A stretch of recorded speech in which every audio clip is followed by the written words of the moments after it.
नमस्कार बच्चों, आज हम आपको कक्षा 5वीं के हिंदी साहित्य के बारे में कुछ बताने जा रहे हैं। हमारी हिंदी साहित्य में आपकी कक्षा के लिए भाषा सेतु नाम की पुस्तक को प्रेस्क्राइब किया गया है। भाषा सेतु में पाठ 2 धायमा पन्ना है। बच्चों, आज हम धायमा पन्ना के विषय में आपको कुछ बताने जा रहे हैं। धायमा पन्ना कौन थी, वो उनका क्या कार्य था, वो कहाँ की रहने वाली थी। तो अब मैं इसका उत्तर दे रही हूँ आपको। धायमा पन्ना चित्तौड़ राजस्थान में एक स्थान है। वहाँ के राजा संग्राम सिंह की छोटे पुत्र की सेविका थी। सम्राट संग्राम सिंह के 2 पुत्र थे। बड़ा पुत्र था विक्रमादित्य, छोटा था उदय सिंह। उदय सिंह क्योंकि छोटा था, उसके लालन पालन के लिए परेशानी थी, इसीलिए संग्राम सिंह ने धायमा पन्ना को उसकी सेविका के तौर पर नियुक्त कर दिया। विक्रमादित्य क्योंकि बड़ा अत्याचारी राजा था, इसलिए उसके ऊपर प्रजा भरोसा नहीं करती थी। अचानक संग्राम सिंह की मृत्यु हो गई। अचानक संग्राम सिंह की मृत्यु हो गई। विक्रमादित्य को राज्य गद्दी पे बैठाया गया, परंतु विक्रमादित्य अत्यंत अत्याचारी राजा था, इसलिए प्रजा ने उसको गद्दी से उतार दिया। उदय सिंह क्योंकि बालक था, वो राजगद्दी पे नहीं बैठ सकता था, इसलिए बलवीर को उसके संरक्षक के तौर पर नियुक्त किया गया। बलवीर जो थे वो भी बहुत अत्याचारी थे। उनके मन में सिर्फ एक ही इच्छा थी, कैसे उदय सिंह की मृत्यु हो जाए और वो इस राज्य के मालिक बन जाए या राजा बन जाए। इसके लिए वो तरह से प्रयत्न करने लगे। वह उदय सिंह के साथ लेटी में थी।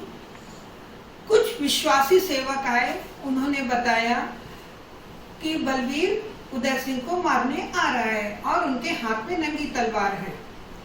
जैसे ही धायमा पन्ना को पता चला, उन्होंने कुछ विश्वासी सेवक बुलाए, उदय सिंह को एक डलिया में डाला और वीरा नदी के किनारे भेज।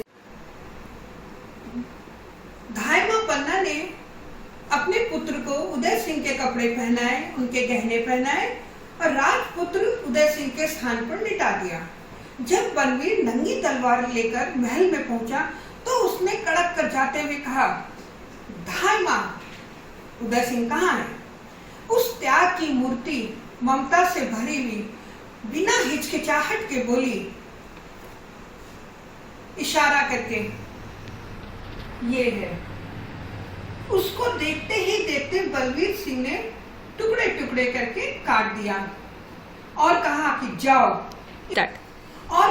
जाओ इस शव को जला दो और सदा के लिए मेरी आंखों से दूर हो जाओ। वह वीर धायमा पन्ना हृदय पर पत्थर रखकर सब कुछ देखती रही।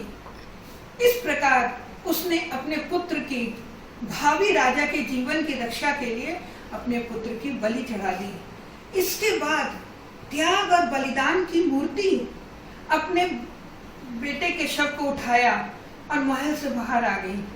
अपने हाथों से उसका अंतिम संस्कार करा और नदी के पार पहुंच गई। वह उदय सिंह को साथ लेकर एक सरदार के पास गई। कहा, ये उदय सिंह है, इसको आप अपने शरण में रख लीजिए। उसने कहा, नहीं, हम नहीं रख सकते, हम बलवीर सिंह से बहुत डरते हैं। अगर हमने इसको आश्रय दिया तो बलवीर सिंह हमारी हत्या कर देगा। फिर बेचारी धायमा पन्ना उदय सिंह को लेकर जगह जगह, स्थान स्थान पर और सारे नायकों, सूबेदारों, सबके साथ घर पहुंची, किसी ने नहीं रखा। अचानक एक सरदार आशा सिंह, वो उन्हें मिला। वो उनके घर गई, उन्होंने कुंडी बजाई। आशा सिंह बाहर निकले। उन्होंने कहा कि क्या आप इस पुत्र को, उदय सिंह को अपने यहाँ शरण देंगे? उन्होंने कहा, नहीं, हम नहीं दे सकते हैं। अगर हमने दिया तो हमें बलवीर सिंह मार देगा। उसी समय उसकी माँ बाहर निकली। उन्होंने कहा, धिक्कार है तुम पे आशा सिंह, इस राज्य के लिए बड़े बड़े सम्राटों ने अपनी जान दे दी, कुर्बानी दे दी। तुम आज इस पुत्र को अपने आश्रम में नहीं रह सकते।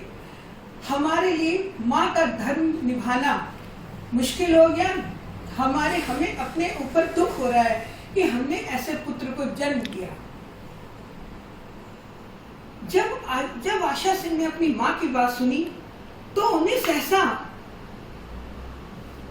लगा कि हमने ये काम गलत किया है, हमें उदय सिंह की रक्षा करनी चाहिए। और उन्होंने उदय सिंह को अपने बचपन में आशा सिंह के यहाँ रहा। 16 वर्षों तक वो वहीं रहा, उसने राज्य करा और उसके बाद वो वहां से धूमधाम से गद्दी पे बैठे, राज्य करा। और अंत में जब वो राज्य गद्दी पे बैठे थे, धाई माँ पन्ना सामने मस्तक ऊंचा करके देख रही थी। गद्दी पे बैठे सबसे पहले सर्वप्रथम उन्होंने धाई माँ पन्ना के पांव छुए, आशीर्वाद लिए, फिर उन्होंने राजगद्दी का संचालन करा। इस तरह से इस कहानी का समापन हुआ। बच्चों, आप लोगों को समझ में आया ना कि धाई माँ पन्ना कौन थी, क्या थी, कैसी थी?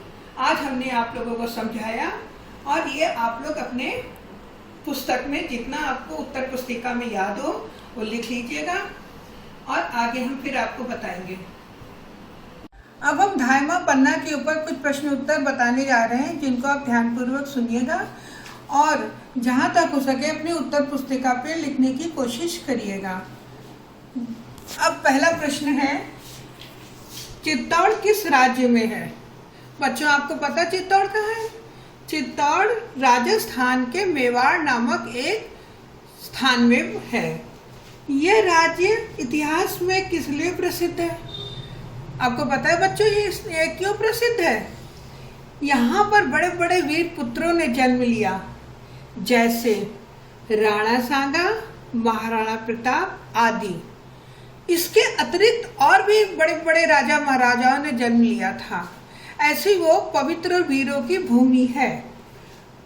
अब आपको मैं बताने जा रही हूँ बलवीर कौन था, वो क्या चाहता था।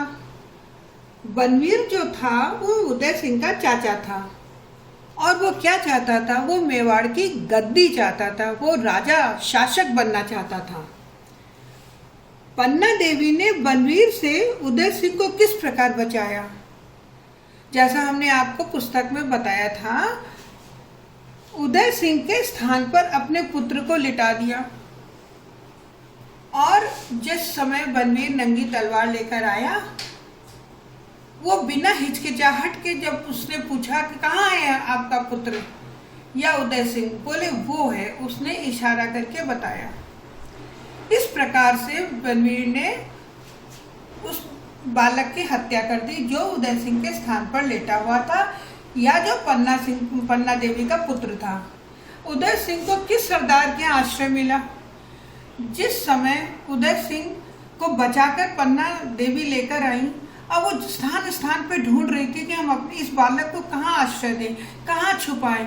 तो प्रत्येक सरदार के घर पहुंची कि हम इस बच्चे को अपने आश्रम में, अपने शरण में ले लो। सबने मना कर दिया। आखिरी में सरदार आशा सिंह के यहाँ उन्हें शरण मिली। धाई माँ पन्ना पर अब बच्चों आपको 5 पंक्तियां लिखनी होगी या शॉर्ट नोट लिखने होंगे, तो आप लोग बच्चों ध्यान पूर्वक सुनिए। धाई माँ पन्ना त्याग और बलिदान की मूर्ति थी, 1 नंबर। दूसरा, उसने राजवंश को बचाने के लिए अपने हृदय पर पत्थर रखकर अपने बेटे की बलि दे दी। तीसरा, वो राष्ट्र भक्ति से ओतप्रोत थी। चौथा, वह वीर नारी थी, बहादुर औरत थी। 5वां और आखिरी, ममता व वात्सल्य उनके हृदय में भरा हुआ था। इस प्रकार धाई माँ पन्ना एक महान वीर, चारित्रिक और ममता से ओतप्रोत महिला थी, जिसके ऊपर आज भी मेवाड़ के लोगों को गर्व है। अब बच्चों हम आपको आखिरी में ये बताना चाह रहे हैं कि जो हमने आपको पाठ समझाया या जो हमने आपको प्रश्न उत्तर समझाए, उन्हें आप अपने वीडियो में रोक रोक कर देखिए, पढ़िए। उसके बाद उत्तर पुस्तिका में जहाँ तक हो सके उनको लिखते जाइए। जब लॉकडाउन खुलेगा आप लोग स्कूल आने लगेंगे, विद्यालय आने लगेंगे, हम हर बच्चे की उत्तर पुस्तिका को एक एक करके चेक करते जाएंगे और उसमें हम देखेंगे आप लोगों को कहाँ तक समझ आया। हाँ, यदि कहीं को समझ नहीं आया तो फिर आप पूछेंगे, हम आपको फिर बताएंगे। इस प्रकार से हम इस पाठ को समाप्त करते हैं। धन्यवाद। ठीक।